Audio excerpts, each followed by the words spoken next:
Assalamualaikum warahmatullahi wabarakatuh. Selamat datang di program spesial kita hari ini. Senang sekali saya dari siswa SMK Negeri 1 atas nama Cinta Rampan, siswa kelas 11 jurusan HPAPI, bisa menyapa Anda semua dalam siaran langsung lewat Facebook ataupun akun SMK Negeri 1 Kaimana. Hari ini kita tak hanya sekedar mengobrol, tapi kita akan membeda salah satu misi besar dunia, yaitu SDGs atau Tujuan Pembangunan Berkelanjutan. Namun, kita tidak akan berbicara teori yang jauh di awan. Kita akan melihatnya dari kecamatan kita sendiri di tanah kita tercinta Kabupaten Kaimana saat ini. Bersama saya sudah hadir narasumber terhebat murid SMK Negeri 1 Kaimana yang di sebelah saya, yang berbagi sudut pandang generasi muda tentang bagaimana kita bisa tumbuh bersama tanpa adanya rintangan, tanpa adanya tertinggalnya permisa ini hari podcast SMK Negeri 1 Kaimana selengkapnya untuk Anda. Murid presentasikan SDGs No. 1 podcast tanpa kemiskinan. Assalamualaikum warahmatullahi wabarakatuh.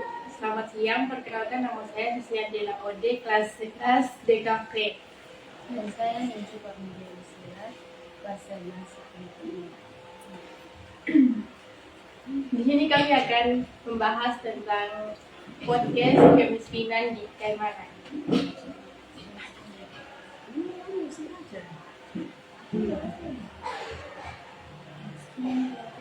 Arti kemiskinan di Kaimana. Di sini kami ambil dari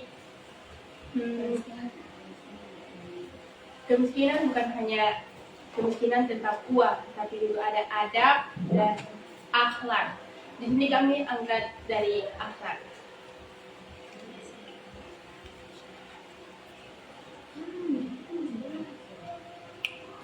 Arti kemiskinan di sekitar Kaimana. Bagi saya, kemiskinan di sini bukan hanya kurangnya uang, melainkan terbatasnya akses ke layanan dasar seperti pendidikan berkualitas, kesehatan, dan kesempatan kerja yang layak. Banyak keluarga juga kesulitan meningkatkan pendapat karena keterbatasan sumber daya dan akses pasar untuk hasil usaha mereka. Oke, terima kasih untuk Susi. Di sini saya akan memberikan beberapa pertanyaan, yaitu untuk pertama pembahasan dasar atau pengamatan lokal. Di sini ada beberapa pertanyaan, yang terutama yaitu dua. Untuk pertanyaan pertama, menurut kamu apa sih arti kemiskinan jika kita melihat situasi di sekitar kota Kaimana atau kampung-kampung di pesisir kita? Arti kemiskinan di sini sekitar Kaimana, di sekitar pesisir. Bagi saya kemiskinan di sini bukan hanya kurangnya uang, melainkan terbatasnya akses ke layanan dasar seperti pendidikan berkualitas, kesehatan, dan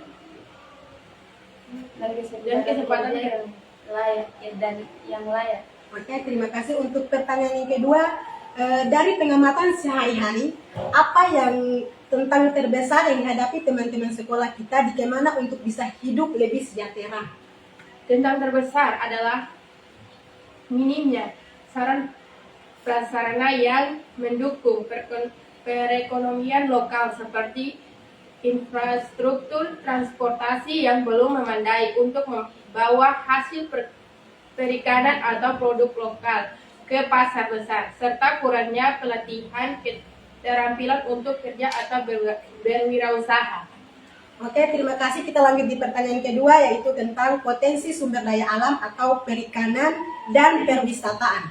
Pertanyaan yang pertama, Kaimana dikenal dengan julukan kota senja dengan kekayaan lautnya yang luar biasa. Bagaimana menurutmu potensi ikan dan perwisata kita bisa membantu mengurangi angka kemiskinan bagi masyarakat lokal?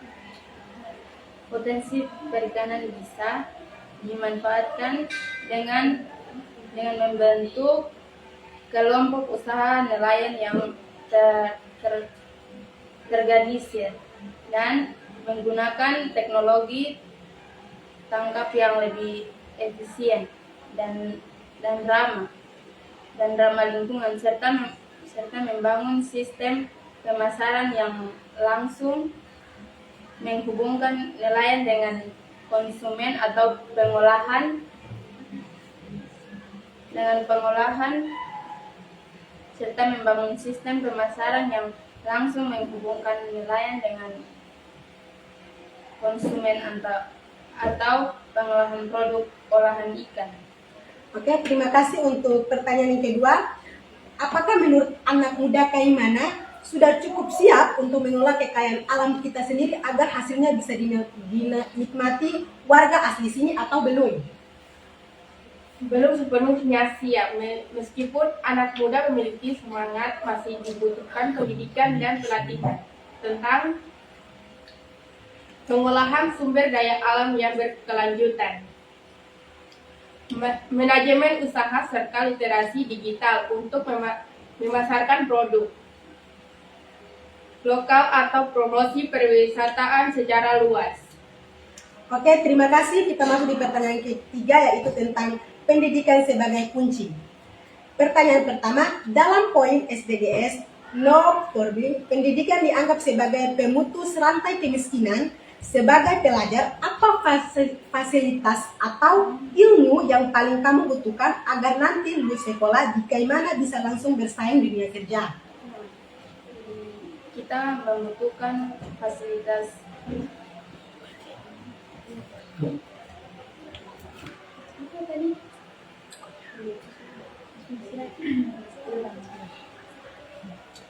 saya akan mengulangi untuk pertanyaan yang ketiga tentang pendidikan sebagai kunci.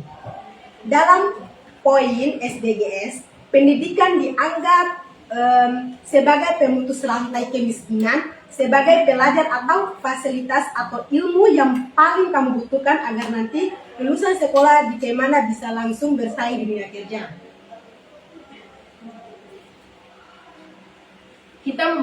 Kita membutuhkan fasilitas praktikum yang lengkap untuk bidang-bidang yang sesuai dengan potensi lokal, seperti laboratorium untuk pengolahan hasil perikanan, ruang dan akses internet yang stabil untuk belajar ilmu terkini. Selain itu, materi pelajaran perlu lebih terhubung dengan dunia kerja, misalnya pelajaran tentang manajemen usaha kecil, teknologi budidaya ikan, atau perencanaan destinasi wisata. Oke, terima kasih. Kita lanjut di pertanyaan yang keempat atau yang terakhir. Harapan dan solusi kreatif. Pertama, kalau kamu punya kesempatan bicara di depan pemerintah daerah Kaimana, program apa yang ingin kamu usulkan untuk membantu keluarga-keluarga di kampung agar lebih mandiri secara ekonomi? Ini tentang ekonomi. Maksudnya kayak, misalnya di kampung-kampung itu kayak ada butuh transportasi untuk kayak di sekolah itu mesti pakai ojek, motor atau bagaimana begitu. Kalau ingin kamu sampaikan untuk pemerintah daerah Kaimana untuk dilihat itu, kamu bisa sampaikan di sini. Supaya mungkin siapa tahu bisa lihat tuh kasih bantuan untuk kampung.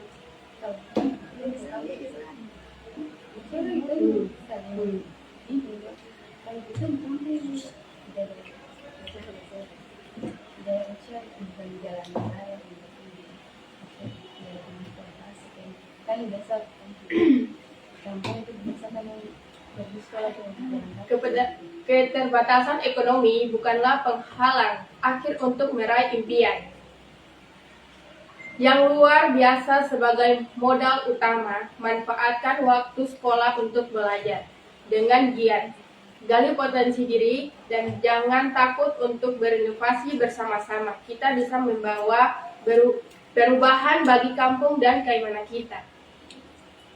Jadi untuk penjelasan dari saudara Susi itu begini, maksudnya kan di Dompu kampung itu butuh namanya transportasi atau motor, mobil, karena memang dari dulu itu anak-anak itu pergi ke sekolah itu memang sudah terbiasa dengan jalan kaki, jadi tidak terlalu membutuhkan untuk menggunakan motor atau transportasi lain. Jadi mereka tuh lebih enak, lebih senang itu jalan kaki, kayak gitu kan? Iya. Oke, kita lanjut di pertanyaan yang kedua atau yang terakhir. terakhir apa pesan kecil yang kamu pesan untuk anak muda di Kemana supaya tetap semangat berjuang meskipun dalam keterbatasan ekonomi? Kalau pesan dari saya sih tetap semangat dan jangan menyerah dan jangan putus asa. Tetaplah berjuang karena masa depan sungguh ada, dan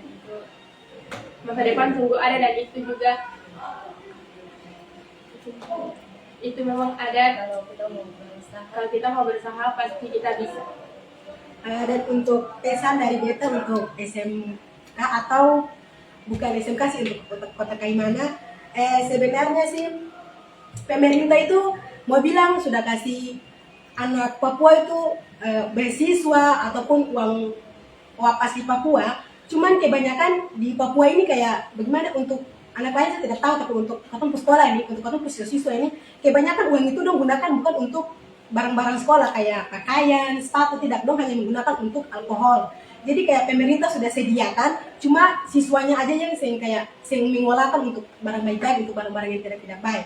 Jadi untuk kesan itu pendidikan itu atau masa depan itu kan kata sentak ke depannya kayak apa, itu kan butuh proses. Intinya itu atau sekolah, berusaha, belajar, karena masa depan itu akan tambah cerah kalau ke depannya itu atau fokus ya yang barang baik-baik.